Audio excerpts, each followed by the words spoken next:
अस्सलाम वालेकुम प्यारे दोस्तों, मेरा नाम है नैयर अब्बास। आप देख रहे हैं मेरा YouTube channel online bio lectures के नाम से। मैंने प्लान बनाया है कि आप लोगों के साथ मैं पीपीएससी एमसीक्यूज़ शेयर किया करूं, जिससे आप लोगों के नॉलेज में इजाफ़ा हो। क्योंकि मैंने पीपीएससी टेस्ट पास किया हुआ है अल्हम्दुलिल्लाह, लेकिन सीट्स कम होने की वजह से जॉब नहीं हुई। इसी वजह से मैंने सोचा है कि मैं आप दोस्तों की हेल्प के लिए पीपीएससी एमसीक्यूज़ शेयर किया करूँ, जिससे आप लोगों को काफ़ी सारा नॉलेज मिले। और अल्हम्दुलिल्लाह मैं आपको एमसीक्यूज़ के साथ-साथ उसकी रीज़न भी बताया करूँगा, ताकि आप लोग जो एक मर्तबा सुने वो आपको ज़िंदगी भर ना भूलें। इंशाल्लाह मेरी ये कोशिश होगी कि आप लोगों को प्रॉपर डायग्राम के साथ भी समझाऊँ थोड़ा-सा, ताकि आप लोगों को उसमें ज़्यादा से ज़्यादा और समझ आए, ताकि उस टॉपिक्स के बारे में और कांसेप्ट क्लियर हो। कोई और एमसीक्यूज़ आए तो वो भी आप लोगों को आसानी से आ जाए। देखें भाई, पहला एमसीक्यू जो हमारे पास है, नाइट्रोजन इज़। अब हमने इस एमसीक्यूज़ में ये देखना है कि नाइट्रोजन कौन-सा एलिमेंट्स है, माइक्रो न्यूट्रिएंट्स है या फिर मैक्रो न्यूट्रिएंट्स है या फिर एसेंशियल है, नॉन एसेंशियल है। देखिए हमारे पास ये नाइट्रोजन है, पोटाशियम है, फास्फोरस है, ये सारे के सारे क्या हमारे पास हैं, ये सारे के सारे हमारे पास हैं मैक्रो मैक्रो न्यूट्रिएंट्स है ये हमारे पास। कुछ होते हैं दूसरी किस्म के, उनको हम कहते हैं माइक्रो माइक्रो दूसरी किस्म के हमारे पास होते हैं माइक्रो न्यूट्रिएंट्स। माइक्रो न्यूट्रिएंट्स में हमारे पास आ जाएगा copper, zinc, chlorine, manganese, magnesium. इस तरह ये हमारे पास क्या है, माइक्रो और मैक्रो न्यूट्रिएंट्स। इस तरह हमारे पास नाइट्रोजन कौन सा हो जाएगा हमारे पास, नाइट्रोजन हमारे पास होगा मैक्रो न्यूट्रिएंट्स, बहुत बड़ा न्यूट्रिएंट्स। बहुत बड़े का मतलब ये है कि वो न्यूट्रिएंट्स जो प्लांट्स को लार्ज अमाउंट में चाहिए, उनको हम मैक्रो न्यूट्रिएंट्स कहते हैं। जैसे कि हम सोना यूरिया खाद देते हैं ज़मीन को, इसके अंदर नाइट्रोजन 46% होती है, तो ये हमारे पास क्या है, ये है मैक्रो न्यूट्रिएंट्स। इस तरह हमारे पास अगली जो डेफिनेशन वो है, sporophyte is attach to gametophyte bye.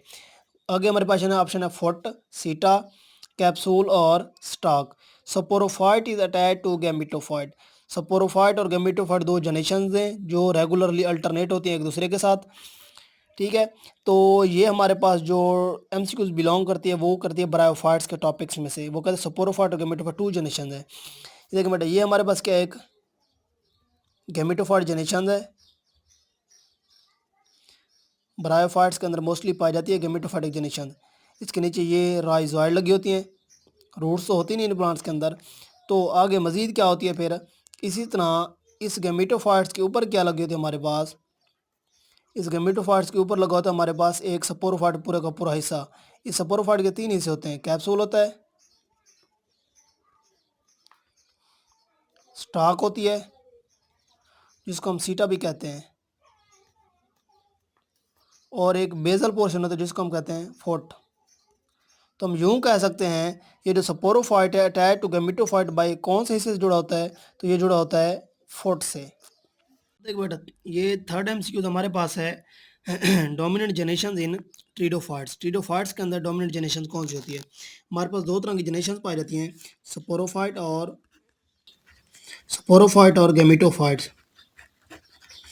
जो इन ट्रीडोफाइट्स के अंदर मेन प्लांट बॉडी है वो है स्पोरोफाइट। स्पोरोफाइट क्या होती है, स्पोरोफाइट होती है डिप्लॉयड, और गैमेटोफाइट होती है हैप्लॉयड। स्पोरोफाइट होती है डिप्लॉयड, गैमेटोफाइट होती है हैप्लॉयड।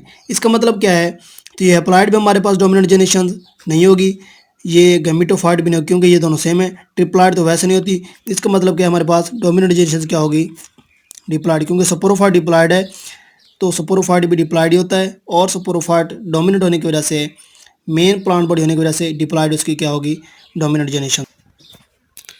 अगला हमारे पास ऑप्शन है circinate vernation show by. Circinate vernation कौन शो करते हैं, ब्रायोफाइट शो करते हैं, जिम्नोस्पर्म, फार्म या फिर ट्रिक्योफाइट्स। सर्सिनेट वर्नेशन, ना तो ब्रायोफाइट्स की ये खासियत है क्योंकि वो फर्स्ट लैंड प्लांट्स होते हैं, जिम्नोस्पर्म वैसे ही लार्जेस्ट ट्री होते हैं जिनके अंदर सीड्स होते हैं बट फ्रूट्स नहीं होते, ट्रिक्योफाइट्स भी वेस्कुलर प्लांट्स होते हैं। और ये हमारे पास थर्ड कैटेगरी जिसको हम कहते हैं फर्न। ये फर्न क्या होता है हमारे पास, ये सर्सिनेट वर्नेशन शो करते हैं। क्यों, क्योंकि इनके जो यंग क्वाइल्ड लीव्स होते हैं ना, शुरू शुरू में ही वो क्या करते हैं, यंग क्वाइल्ड लीव्स यूं अपने आप को तब्दील करके एक वर्नेशन शो कर, जिसको हम कहते हैं circinate vernation. Young coil leaves are invert in the form of embryonic state. छोटे होते हैं तब से ये मुड़ना स्टार्ट कर देते हैं, इसको हम कहते हैं सर्सिनेट वर्नेशन। इसके बाद है primitive group of algae. Primitive group of algae जो हमारे पास ओल्डेस्ट एल्जी है, पुराना सबसे, वो कौन है? Red algae? नहीं। Blue green algae? यस। जिसको हम कहते हैं ये ब्लू ग्रीन एल्जी हमारे पास परमिटिव ग्रुप ऑफ एल्जी है। इस परमिटिव ग्रुप ऑफ एल्जी का जो दूसरा नाम है उसको हम कहते हैं सियानोबैक्टीरिया। इस दूसरे ग्रुप का नाम क्या है? सियानोबैक्टीरिया। ये परमिटिव ग्रुप ऑफ एल्गी है जो कि ओल्डेस्ट है। आगे हमारे पास है sex organs best seen in which kind of algae. कौन सी एल्गी में सेक्स ऑर्गन्स पाए जाते हैं best seen? Red algae, brown algae, green algae या blue algae. Sex organ best seen, sex organ best seen green algae के अंदर होते हैं। क्यों sex organ best seen green algae में होने की वजह से ये है कि साइंसदानों ने ये ख्याल किया ये जो प्लांट्स हैं वो ओरिजिनेट होते हैं किस चीज़ से? ग्रीन एल्गी से। प्लांट्स भी ग्रीन एल्गी से ही ओरिजिनेट होते हैं। इस चीज़ को मद्देनज़र रखते हुए उन्होंने बताया ये जो सेक्स ऑर्गन है मोस्टली कहाँ पर पाए जाते हैं? ग्रीन एल्गी के अंदर मोस्टली ज़्यादा वाजे होते हैं। इस तरह आगे हमारे पास electron transport chain. Electron transport chain कहाँ पर पाई जाती है? ये इलेक्ट्रॉन ट्रांसपोर्ट चेन दो चीज़ों के अंदर मोस्टली हम पढ़ते हैं एफएससी बायोलॉजी के अंदर, क्लोरोप्लास्ट और माइटोकॉन्ड्रिया। अब देखें क्लोरोप्लास्ट और माइटोकॉन्ड्रिया। माइटोकॉन्ड्रिया के अंदर क्या होती है? Cellular respiration. और इसके अलावा क्लोरोप्लास्ट के अंदर क्या होती है? क्लोरोप्लास्ट के अंदर होती है फोटोसिंथेसिस।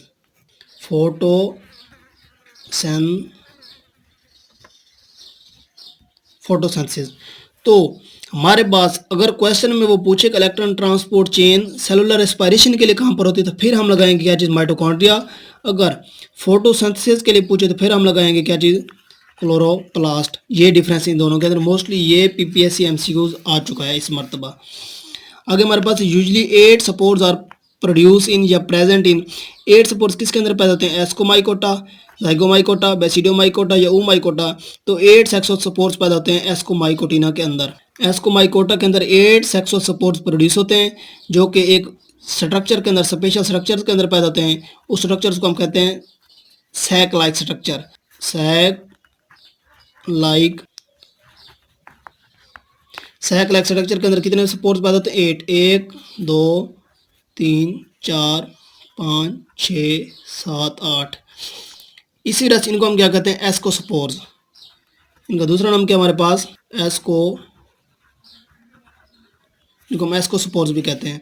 आगे मेगास्पोरोफिल और जिम्नोस्पर्म कॉल्ड। मेगास्पोरोफिल एक होता है माइग्रोस्पोरोफिल, एक होता है मेगास्पोरोफिल। ये हमारे पास है मेगास्पोरोफिल जो कि फीमेल पार्ट से बिलोंग करता है। तो फीमेल पार्ट्स होने की वजह से हम क्या कहते हैं? मेगास्पोरोफिल। तो ये क्या होगा? ओव्यूल को कहते हैं मेगास्पोरोफिल ऑफ जिम्नोस्पर्म। आगे fruiting body of Aspergillus. Aspergillus एक फंजाई है, ठीक है। तो ये बिलोंग करती है एस्कोमाइकोटिना के साथ। एस्परजिलस एक फंजाई है, एस्कोमाइकोटिना से बिलोंग करती है। एस्कोमाइकोटिना से बिलोंग होने की वजह से इसकी जो फ्रूटिंग बॉडी होती है मोस्टली वो होती है क्लिस्टोथिशियम। क्लिस्टोथिशियम एक ऐसी फ्रूटिंग बॉडी जो कि बिल्कुल क्या होती है? क्लोज होती है, जिसके अंदर स्पोर्स मोस्टली प्रोड्यूस होते हैं। और इस क्लिस्टोथिशियम की क्या होती है? राउंड होती है, ग्लोबोज होती है। ये क्लिस्टोथिशियम क्या है? फ्रूटिंग बॉडी है एस्परजिलस की। आगे हमारे पास alternation of generation occur in. Alternation of generation कहाँ पर पाई जाती है हमारे पास? देखें अगर अल्टरनेशन ऑफ जनरेशन क्या होती है? अल्टरनेशन ऑफ जनरेशन एक ऐसा प्रोसेस है जिसके अंदर दो जनरेशन रेगुलरली अल्टरनेट होती है एक दूसरे के साथ। जैसे कि हमारे पास क्या है? ये गैमेटोफाइट है, शॉर्ट फॉर्म में लिख रहा हूँ मैं आप लोगों के लिए। गैमेटोफाइट है, गैमेटोफाइट दो चीज़ें बनाएगा आगे हमारे पास, एंथ्रीडियम और आर्चिगोनियम। एंथ्रीडियम क्या बनाएगा? स्पर्म बनाएगा। आर्चिगोनियम क्या बनाएगा? एग। ये दोनों स्पर्म और एग ये दोनों मिलकर आगे क्या बनाएंगे? जाइगोट। जाइगोट आगे फिर क्या बनाएगा? जाइगोट आगे बनेगा स्पोरोफाइट। स्पोरोफाइट। ये स्पोरोफाइट फिर क्या बनाएगा? ये स्पोरोफाइट बनेगा स्पोर मदर सेल। ये स्पोर मदर सेल, ये स्पोर मदर सेल फिर। अब देखें यहाँ पर मियोसिस और माइटोसिस का कंसेप्ट मैं आपको बताता चलूँ। ये हो गया हमारे पास जाइगोट बन गया, स्पोर मदर सेल। गैमेटोफाइट क्या है? हैप्लॉइड है, जो मैंने आपको पहले भी बताया हुआ है। ये भी हैप्लॉइड होगा एंथ्रीडियम, और ये भी क्या हो जाएगा? हैप्लॉइड। ये भी हैप्लॉइड और ये भी हैप्लॉइड। ये दोनों मिलकर क्या बना देंगे? जाइगोट डिप्लॉइड बना देंगे, 2n बन जाएगा ये भी फिर 2n हो जाएगा। स्पोरोफाइट जो होगा हमारे पास ये भी क्या होती है? डिप्लॉइड होती है। फिर आगे स्पोरोफाइट से क्या हो जाएंगे? ये स्पोरोफाइट जो हमारे पास है ये क्या बना देगा? Spore mother cell. Spore mother cell भी क्या होता है? डिप्लॉइड। ये स्पोर मदर सेल क्या बना देगा? सेंटर में स्पोर्स बनाएगा सबसे पहले। स्पोर जहाँ पर बनेंगे, स्पोर्स बनेंगे मियोसिस की मदद से। स्पोर जो बनेंगे वो मियोसिस की मदद से बनेंगे, क्योंकि स्पोर्स हमेशा हैप्लॉइड होते हैं। तो ये स्पोर्स मियोसिस की मदद से बनेंगे और ये स्पोर्स आगे फिर क्या बना देंगे, गैमेटोफाइट बना देंगे। ये होती है अल्टरनेशन ऑफ जनरेशन, जिसमें दो जनरेशन रेगुलरली अल्टरनेट होते हैं एक दूसरे के साथ। तो हमारे पास देखें, स्पोरोफाइट के अंदर भी अल्टरनेशन ऑफ जनरेशन होती है, गैमेटोफाइट के अंदर भी होती है, यानी कि ये दोनों जनरेशन जो कि ब्रायोफाइट्स के अंदर पाई जाती हैं। आगे एलजी में भी होती है, ट्रिडोफाइट्स में भी। इसका मतलब क्या है, ऑप्शन हमारे पास क्या रहेगा, ऑल ऑफ अबव। सब के अंदर क्या होती है, अल्टरनेशन ऑफ जनरेशन। अगला हमारे पास ऑप्शन है red pigment occur in algae. Red pigments, red pigments कौन सा होता है आप देखिए बेटा, फाइकोसियानिन। फाइकोसियानिन को हम कहते हैं ब्लू, जो कि सियानो बैक्टीरिया से निकाला गया है। फाइकोरिथिन होता है रेड पिगमेंट्स। जो फ्यूगोजेंथिन होता है ये होता है ब्राउन पिगमेंट्स। जो कैरोटिनॉइड ये होता है एक्सेसरी पिगमेंट्स। तो अब देखें बेटा, red pigment occur in algae. Red pigments कौन सा पाया जाएगा एलजी में, रेड हमारे पास कौन होगा, फाइकोरिथिन, इसको हम कहते हैं रेड पिगमेंट्स। आगे हमारे पास है माइक्रोफिलामेंट्स कंटेन प्रोटीन। माइक्रोफिलामेंट्स, अब देखिए बेटा चार तरह की प्रोटीन होती हैं। एक हमारे पास क्या है, मायोसिन है, एक एक्टिन है, एक ट्यूब्यूलिन है, एक फिब्रिन है। फिब्रिन तो होगी हमारे पास ब्लड के रिलेटेड, जो कि ब्लड क्लॉटिंग में या डिफेंस सिस्टम में काम करेगी, ब्लड क्लॉटिंग। एक हमारे पास ट्यूब्यूलिन प्रोटीन, जो नहीं। अगला हमारे पास ऑप्शन है माइक्रोफिलामेंट्स कंटेन प्रोटीन। माइक्रोफिलामेंट्स के अंदर कौन सी प्रोटीन होती है, फिब्रिन जो होगी हमारे पास blood clotting plus defence system में काम करेगी। ट्यूब्यूलिन प्रोटीन जो होगी वो हमारे पास किस चीज़ से मिलकर बनी थी, माइक्रोट्यूब्यूल्स जो होंगे, माइक्रोट्यूब्यूल्स, माइक्रोट्यूब्यूल्स ट्यूब्यूलिन प्रोटीन पर मुश्तमिल होते हैं। जो एक्टिन प्रोटीन है ना, वो हमारे पास क्या होगी, माइक्रोफिलामेंट्स के अंदर होगी एक्टिन प्रोटीन। जो मायोसिन होती है ये हमारे पास मोस्टली मसल्स में पाई जाती है। जो माइक्रोफिलामेंट्स होते हैं वो एक्टिन प्रोटीन पर मुश्तमिल रहते हैं। ट्यूब्यूलिन, माइक्रोट्यूब्यूल्स वो ट्यूब्यूलिन प्रोटीन, और फिब्रिन जो होती है ये ब्लड क्लॉटिंग और डिफेंस सिस्टम में काम करती है। अगला ऑप्शन है हमारे पास cell wall of bacteria made up of glycogen. देखिए बेटा ये क्या है, ग्लाइकोजन ये हमारे पास क्या है, कार्बोहाइड्रेट्स है। ग्लाइकोजन क्या हमारे पास बेटा, कार्बोहाइड्रेट्स है। जो सेलुलोज है ये भी क्या है, ये भी कार्बोहाइड्रेट्स है। और अमाइनो एसिड प्लस शुगर ये हमारे पास क्या है, ये थोड़े से प्रोटीन से रिलेटेड। अगर अमाइनो एसिड की हम बात करें, शुगर क्या है, शुगर भी कार्बोहाइड्रेट से रिलेटेड है। लेकिन अगला हमारे पास क्या है, शुगर प्लस टिकोइक एसिड, ये भी सेल वॉल के अंदर पाया जाता है। लेकिन डिफरेंट जो ये है कि हमारे पास दो तरह के बैक्टीरिया होते हैं, ग्राम पॉजिटिव और ग्राम नेगेटिव। तो हम यूँ कहेंगे सेल वॉल ऑफ बैक्टीरिया जो मेडअप होती है अमाइनो एसिड प्लस शुगर से मिलकर बनी होती है, अमाइनो एसिड प्लस शुगर। और इसका दूसरा नाम क्या है, सेल वॉल ऑफ बैक्टीरिया जो होती है मोस्टली पेप्टाइडोग्लाइकिन भी इसको हम कहते हैं,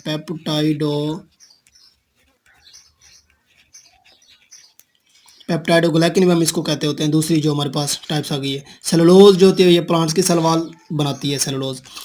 इसके बाद Casparian strips are present in, Casparian strips. देखिए बेटा कैस्पेरियन स्ट्रिप्स कहाँ पर मौजूद होती हैं, अगर हम प्लांट्स के अंडरग्राउंड सिस्टम की बात करें तो सबसे पहले हमारे पास क्या आ जाएगा, एक स्ट्रक्चर आ जाएगा जिसके अंदर क्या होगी, हवा भी होगी और छोटे छोटे मिट्टी के पार्टिकल, यानी कि ज़मीन की बात करें हम, ये ज़मीन हो जाएगा। इसके अंदर क्या होती हैं, ये रूट हेयर्स आई होती हैं प्लांट्स की, ठीक है बेटा। इसके बाद क्या होती है, एपिडर्मिस होती है। एपिडर्मिस के बाद एक लार्जेस्ट पोर्शन होती है जिसको हम क्या कहते हैं, कॉर्टेक्स कहते होते हैं। सबसे पहले क्या हमारे पास, ये साइल है, ये क्या हमारे पास एपिडर्मिस है, ये क्या हमारे पास कॉर्टेक्स है।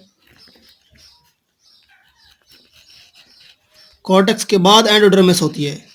इस एंडोडर्मिस के अंदर कैस्पेरियन स्ट्रिप्स पाई जाती हैं। तो हमारे पास कहाँ लगेंगी, अब ये हमारे पास एंडोडर्मिस आ गई जिसके अंदर क्या होती है, कैस्पेरियन स्ट्रिप्स मौजूद होती हैं। इसके बाद अगला हमारे पास ऑप्शन है Amazon forest produce oxygen. Amazon forest 20% oxygen produce करते जो कि हमारी पूरी वर्ल्ड को रिक्वायर होती है, पूरी वर्ल्ड को रिक्वायर होती है। इसके बाद लार्जेस्ट प्लांट वायरसेज आर, जो लार्जेस्ट प्लांट वायरस हैं वो RNA virus largest plant virus होते हैं। इसके बाद light reaction forms, light reaction बनाता है एटीपी और एनएडीपीएच। हमारे पास जैसे ही water plus carbon dioxide mostly इस्तेमाल होता है डार्क रिएक्शन में, और हमारे पास वाटर जो इस्तेमाल होता है ये होता है लाइट रिएक्शन में। तो ये वाटर जो होगा ये लाइट रिएक्शन में इस्तेमाल होगा, तो वहाँ पर पड़े हुए ADP plus N A D P, इस इन दोनों से जैसे ही वाटर मिलेगा तो ये क्या बना देंगे, ATP बना देंगे प्लस NADPH, ये दो चीज़ें बन जाएंगी हमारे पास लाइट रिएक्शन के नतीजे में। तो अगला हमारे पास जो ऑप्शन है वो है aflatoxin produce by fungi, mainly involve होती है एफ्लाटॉक्सिन की प्रोडक्शन के अंदर। आगे देखिए बेटा, एलजी विदाउट फ्लैजेला, कौन सी एलजी है जिसके अंदर फ्लैजेला नहीं होते। फ्लैजेला एक लोकोमोटरी ऑर्गन्स है जो कि मोस्टली एलजी के अंदर पाया जाता है। जस्ट कुछ एलजी हैं जिनके अंदर ये फ्लैजेला नहीं होता। देखिए बेटा, अब हम डिस्कस करते हैं कि कौन सी एलजी है जिसके अंदर फ्लैजेला नहीं होता। तो हम आपको बताते हैं फ्लैजेला किसके अंदर नहीं होता। मोस्टली एलजीज के अंदर फ्लैजेला पाया जाता है। फ्लैजेला एक लोकोमोटरी ऑर्गन्स है। तो अब हम देखते हैं, पहला हमारे पास है क्राइसोफाइटा, ये भी क्या है, एलजी का मेंबर है। फियोफाइटा ये भी एलजी का मेंबर है। पायरोफाइटा ये भी, क्लोरोफाइटा ये भी। तो हमारे पास सबसे जो अहम एलजी है यहाँ पर जिसके अंदर फ्लैजेला नहीं होता वो हमारे पास क्या है, क्राइसोफाइटा। क्राइसोफाइटा वो वाहिद एलजी है जिसके अंदर फ्लैजेला नहीं होता। क्राइसोफाइटा के अंदर फ्लैजेला नहीं होता। तो आगे हम मजीद डिस्कस करते हैं एपेप्टोसिस अकर इन। एपेप्टोसिस का मतलब क्या होता है, ये ग्रीक वर्ड से निकला है,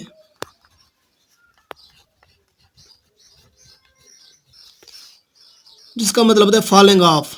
जिसका मतलब होता है फॉलिंग ऑफ, ग्रीक वर्ड से निकला जिसका मतलब क्या है, फॉलिंग ऑफ।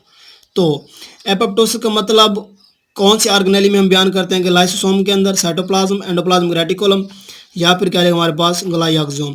साइटोप्लाज्म क्या एक सॉल्युबल पार्ट होता है सेल के अंदर जिसके अंदर केमिकल रिएक्शंस पाए जाते हैं। एंडोप्लाज्मिक रेटिकुलम जो होती है ये हमारे पास मोस्टली दो तरह के एंडोप्लाज्मिक रेटिकुलम होते हैं, रफ एंडोप्लाज्मिक रेटिकुलम और स्मूथ एंडोप्लाज्मिक रेटिकुलम, RER और SER। तो ये राइबोसोम के साथ अटैच होती है, प्रोटीन बनाती है। ये जो हमारे पास स्मूथ एंडोप्लाज्मिक रेटिकुलम होती है ये लिपिड्स वगैरह की डिटॉक्सिफिकेशन के लिए काम आती है। तो एप्टोसिस प्रोग्राम सेल डेथ। लाइसोसोम एक ऐसा सेल की ऑर्गेनेलिज है जो कि मोस्टली इन्वॉल्व होती है प्लांट्स में मौजूद जो गार्बेज वगैरह होगा या एनिमल्स के अंदर जो टूटे फूटे सेल्स होंगे उनको रिमूव करने के लिए। तो हमारे पास एपेप्टोसिस जो कि प्रोग्राम सेल डेथ होती है, ये प्रोग्राम सेल डेथ कहाँ पर पाई जाएगी, अब हम कह सकते हैं इजीली, तो ये लाइसोसोम के अंदर पाई जाएगी। Plants are originate from which algae. देखिए बेटा, एम और important MCQs according to PPSC के मुताबिक plants are originate from which algae. हमारे पास चार तरह की एलजी पाई जाती हैं, ग्रीन, रेड, ब्राउन और ब्लू। जो मेन एलजी है ग्रीन, उसमें से प्लांट्स निकला है। क्यों, ग्रीन एलजी के अंदर क्लोरोप्लास्ट भी पाया जाता है। क्लोरोप्लास्ट एक मेन फोटोसिंथेटिक पिगमेंट्स या ऑर्गेनेलिज जिसको हम कह सकते हैं, और क्लोरोप्लास्ट भी होता है, और इसके अंदर सेक्स ऑर्गन्स क्या होते हैं, बेस्ट होते हैं। इस वजह से प्लांट जो ओरिजिनेट हुए हैं वो कहाँ से ओरिजिनेट हुए हैं, वो ग्रीन एलजी से ओरिजिनेट हुए हैं। Loose smut wheat caused by loose smut wheat. दो तरह के हमारे पास पाई जाती है फंजाई की किस्म। एक होता है हमारे पास समट है, ये समट कहलाती है। ये जो हमारे पास लूज सोमाटा वीट है ये कहाँ से काज होती है, यूस्टिलैगो ट्रिटिसाइस को काज करती है। स्मट कहते हैं ब्लैक सूट को, यानी कि ब्लैक पाउडर का बन जाना। रस्ट होता है येलो ब्राउन पाउडर का बनना। येलो ब्राउन पाउडर का बनना रस्ट कहलाता है स्मट। ये लूज स्मट वीट, गंदम के ऊपर मोस्टली ब्लैक पाउडर बन जाता है जो कि यूस्टिलैगो ट्रिटिसाइस। मियोसिस अकर इन विच फॉर्मेशन। मियोसिस मैंने आपको पहले बताया है ब्रायोफाइट वाले टॉपिक्स के अंदर, मियोसिस से हमेशा क्या बनेंगे, स्पोर्स बनते हैं। ये कंसेप्ट अपने माइंड में बिठा लें। सीड क्या है, सीड्स आई डबल होता है, यानी कि डबल एन होता है। इसके अंदर मोस्टली क्रोमोसोम की तादाद बहुत ज़्यादा होती है। जाइगोट भी क्या है, ये भी डबल एन होता है।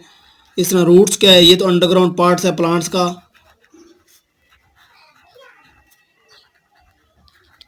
तो इस तरह हमारे पास क्या रहेगा, मियोसिस अकर इन विच फॉर्मेशन, स्पोर फॉर्मेशन।